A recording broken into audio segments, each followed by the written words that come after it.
I actually have to go and fill my car's tyres up. It's a bit low. So you can come with me and we'll just talk after it.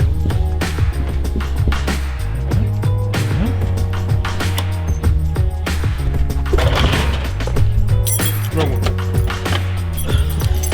I'm sorry about this detour. I've just got to go and pump up the tyres, and I thought I'd just talk while I'm doing some kind of stuff. I'm going to try and get stuff done today, right, and ignore the sun flare. I'll do us both a favour and just block out the sun because my tripod sucks. So we all go through these kind of emotions of just, I want to make it now and I want to do it now, which is absolutely fine. But unfortunately enough for a lot of people, you've got to spend a little bit of time working and grafting at your ability to do as many effects as you can and to high a standard as you can. And the one thing I always come back to saying is how important it is to be able to know when you're at that stage and when you're not at that stage. And that will really kind of help you when doing your freelance work, because it's going to help you become a bit harder to criticism and also more sure of your abilities and what you can offer to a client. This car's a rumbly one.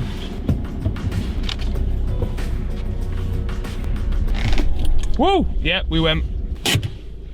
Well, it seems like nobody had any air, so now I've got a flat tyre, some fuel at least, but no air in that tyre. This is why I stick to video editing and not car manufacturing or anything to do with cars. Okay, that didn't go anywhere near as planned.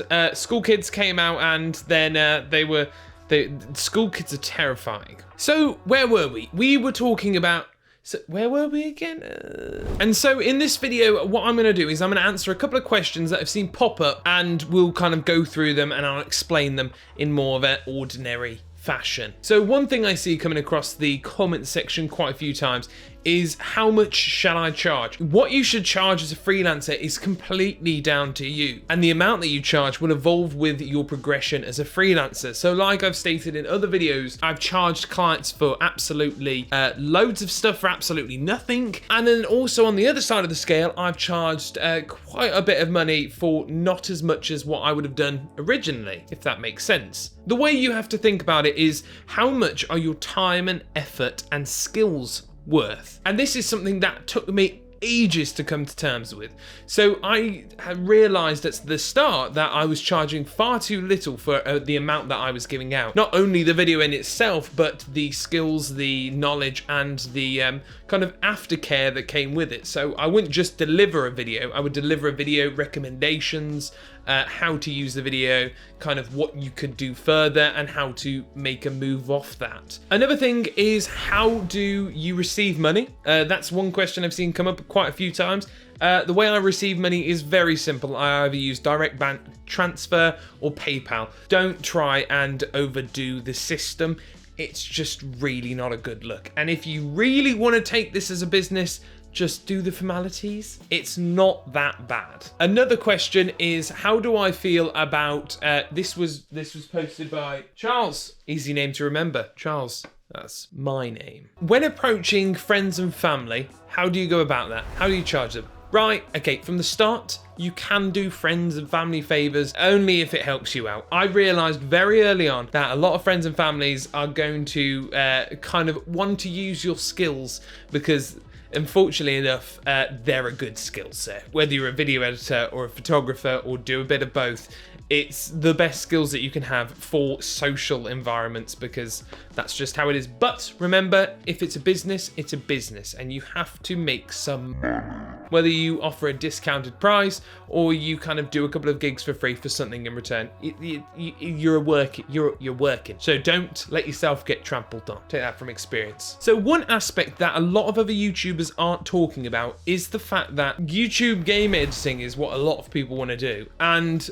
I'm here to settle it, right? This is the official response from the Lieutenant Video Editor, Charlie Rodens. And that is, yes, you can make a living out of editing somebody else's YouTube videos. It's not as easy as it is to come by, because it probably is. You've just got to go out there and find it. Twitter, sometimes do it on job listing sites. I've worked for one YouTube company, one huge YouTube brand through Indeed, which I got for that job for, and then I worked for another substantially large YouTuber just through Twitter. So one of the two, make sure to keep your eyes open. When the job's there, it's great. You know, they're fun videos to edit. Usually you might start on a probation period, and then if your relationship builds with that YouTuber, you can start editing their videos full time. Like I said before, I'm kind of ramping off a load of small questions that I've seen before, so everybody can kind of get the answer to these ones. Sending off your footage. When you're sending off clips or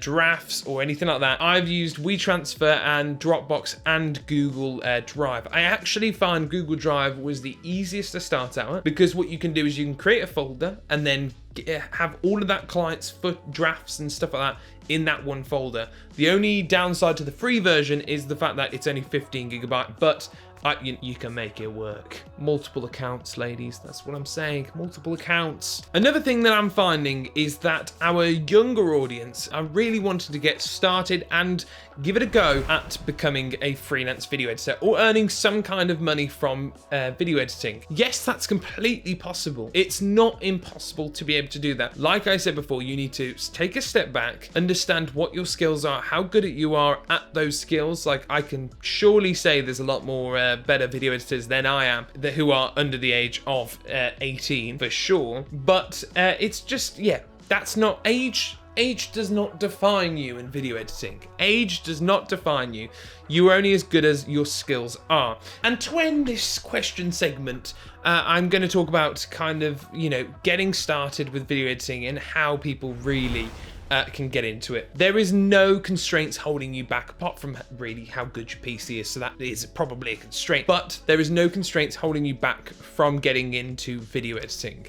If you can have a PC that can run anything that's even free, you can get started. There are no constraints. You don't have to have Premiere Pro. When you start getting to bigger clients, of course, you need the industry standard. You need to be working in a certain workflow, but when you aren't, you can do basically whatever you want. So one thing people don't seem to get with video editing is the fact that it is pretty easy and open. It's not easy to get jobs, but it's easy to really learn. Everything that you need to know is right here on YouTube.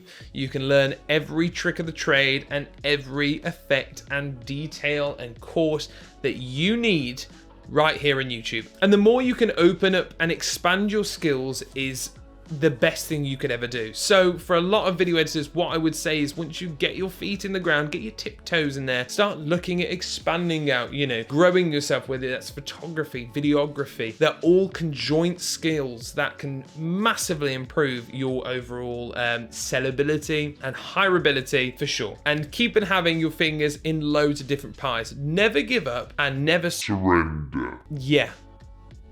Touch of salt. Use that pinch of salt. Pinch of salt. So covering up the last bit, what I do want to talk about is kind of the idea of working from home, working as a freelance video editor. You have a lot of people who talk about working from home, about how hard it is and how it can kind of start grating at you. For me, somebody who's been working from home for the past like 6 years now, it's really nothing ever different. You have to start having your own routines and kind of looking into how you work best. If you want to pursue video editing, you've got to come to the realization of that you have to become your own mini boss. You're gonna have to start working on your schedule, working on this, working on that. So if you say have not yet to become a video editor, but you're the video editor when you start learning video editing. If you aim to become a paid video editor, a paid freelance video editor, you need to start adding in those fundamentals right now. You need to be waking up in the morning, learning. If you're not doing anything with your day, you need to learn a new skill. That's basically what I do with every single minute of every single day. Some things don't stick, some things do stick. It's like that old saying, you throw enough shit at a wall, something's gonna stick. So, ladies and gentlemen, I hope you enjoyed this, and I will see you in the next one. I keep forgetting to say all the stuff that I meant to say, aren't I? What is it? It's like and subscribe, do more, subscribe, watch my videos. Thank you all, and I will see you in the next one. Bam. I feel like that wasn't really me, was it? I never go bam. Maybe I'll hit the mic instead. No. Pretty Caroline, Stone Cold Stunner.